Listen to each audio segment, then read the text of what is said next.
মাধ্যমে, নারীদের উপর আক্রমণের মাধ্যমে, উস্কানিমূলক বক্তব্যের মাধ্যমে, সাইবার অ্যাটাকের মাধ্যমে তারা এই নির্বাচনকে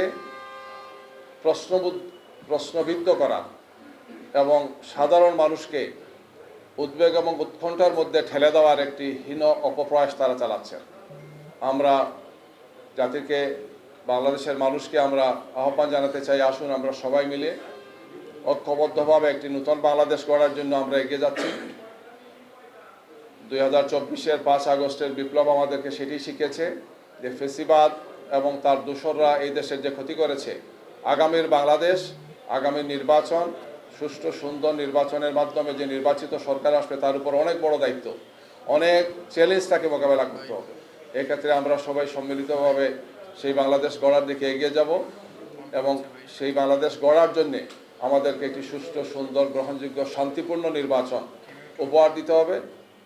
রাজনৈতিক দলগুলো বিচক্ষণতার সাথে, প্রজ্ঞার সাথে, বুদ্ধিমত্তার সাথে, দায়িত্বশীলতার সাথে ভূমিকা পালন করবেন, আমরা সেই প্রত্যাশা ব্যক্ত করছি। আপনাদের সবাইকে আজকের আমাদের প্রেস ব্রিফিংয়ে উপস্থিত হওয়ার জন্য সবাইকে ধন্যবাদ।